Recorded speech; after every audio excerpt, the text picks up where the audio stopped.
Hi everyone! My name is Crystal and I'm the artist and owner of the Juicebox Club. I design cute conceptual art inspired by culture, childhood memories, and adulthood. If you have been here before, welcome back, and if you haven't, I hope you're here to stay. In this video, I'm going to be talking about enamel pins. Making enamel pins can be scary since it is a costly investment, but if you're interested in the types of enamel pins, where to get them made, the process, and the cost range, this is the video for you. First, started off with making acrylic pins since they were more cost effective. However, they don't sell as nearly as much as my current enamel pins. I have made about 15 enamel pin designs and currently more in the making in the past year or so, and I would say I'm a fairly new artist, so I would say enamel pins is definitely worth the investment. There are more than just soft enamels and hard enamel pins. They're the two common ones, of course, and they mostly serve as a base because there are a lot of different features you can add on to the enamel pins. Different features such as colored fill, stained glass, which is also known as translucent fill, there's glitter screen printing, magnetic pins, glow in the dark, and UV print. Different platings for enamel pins such as golds,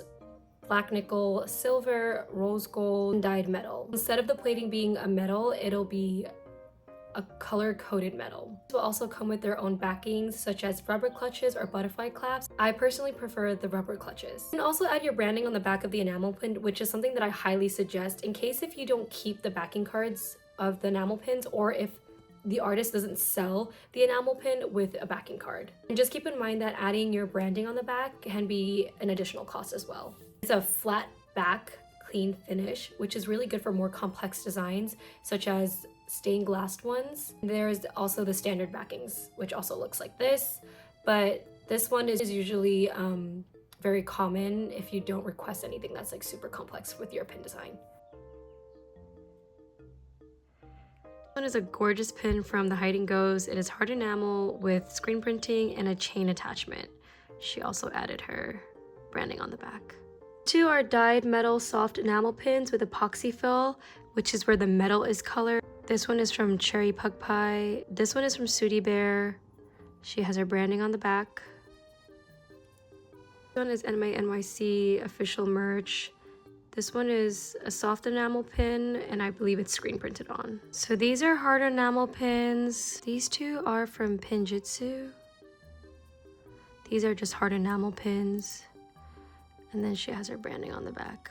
This one is from Aristotle, and it's a hard enamel pin, but I believe this is a rose gold finish. This one is from Moon Poo Art. It's a hard enamel pin with screen printing on it. These pins I got in college a couple years ago, and unfortunately I don't have the artist, but this is a soft enamel pin. This one is an EDC pin from their official merch. This is a soft enamel pin with the glitter fill. This one is from Doozy Crafts. This is a hard enamel pin with a stained glass fill on the inside over here. It's also screen printed, and there's an attachment. It's from Lanai Art, and this is a hard enamel pin with a stained glass fill and screen printed and an attachment. This pin is from BBCRE8, and this is really cool because this is a glow in the dark pin. This is how it looks when it's glow in the dark right here. And this is a soft enamel pin with an epoxy finish and screen printed on some details. And then they branded their logo on the back too. This one is my UV printed enamel pin. Double needle backed. I have my logo branded on the back too. This one is recently made. This one is also UV printed with stained glass. And this is a flat back. One of the most common questions that I do get asked is where do I get my enamel pins made? However, I won't be sharing my personal manufacturers that I work with, but I can show you where you guys can find yours. I usually find mine on Alibaba.com. This is Alibaba.com. You can sign up for an account with them and it is free. Search for what you need in the search bar, and then a bunch of manufacturers pop up and you can ask them some of these key questions that I will be going over later in this video. Also third parties that you guys can use too, which I am not familiar with because I never went that route, but just keep in mind that if you do use third parties, the cost might be a little bit more expensive since the third party is acting as a middleman for you and doing all the communications for you. I would say contacting the manufacturer directly through Alibaba is a better experience for me personally, because I can then create a relationship with the manufacturer that I'm working with. Also, it gives you a more hands-on experience working with your own products and learning about the products yourself too.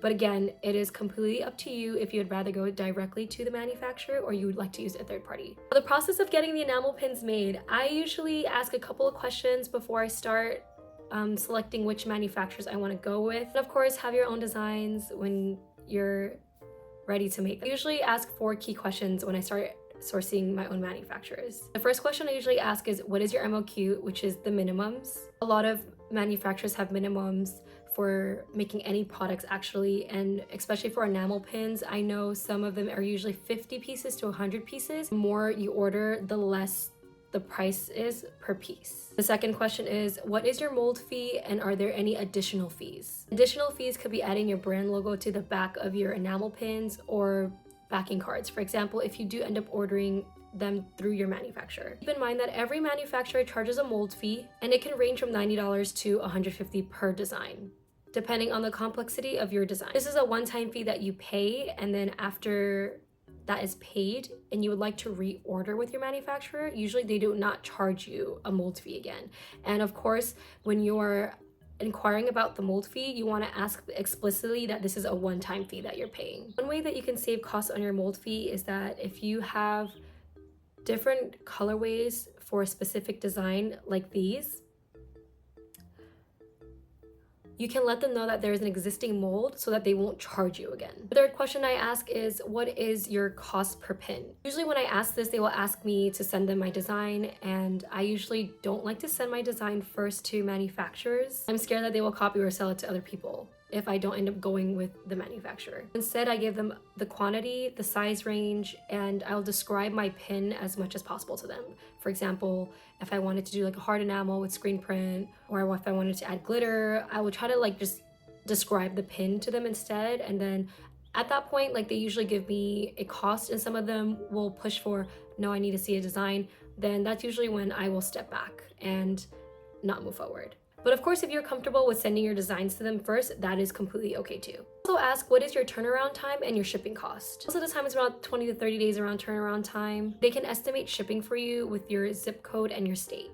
Keep in mind that shipping can get costly if you choose to do air shipping, because you are shipping metal to yourself. After you get your responses, you can then determine which manufacturer you would like to go with. And of course, you can either send your designs first to them or not. I don't make standard pins like these. I know the process is different. The colors are simplified and have metal details in the pins like these. I can only speak on my pins, which are UV printed. I would just send them my design as is. I paid about $6 per pin before, even when I've ordered over 100. But the importance is to preserve my artwork and not simplify it. So to me, it is worth investing in that type of money. Process, you have to follow up with your manufacturer. Just in case if they don't follow up with you, you want to do it within like maybe 5 to 10 days range. I usually follow up within every 5 days or so. Thank you guys so much for watching, and if you stayed to the end, I really hope that you found this video informational. If I did miss anything, please have your questions in the comments and I will do my best to answer them. And subscribe if you liked what you saw and if you like to follow more of my life as a small business owner.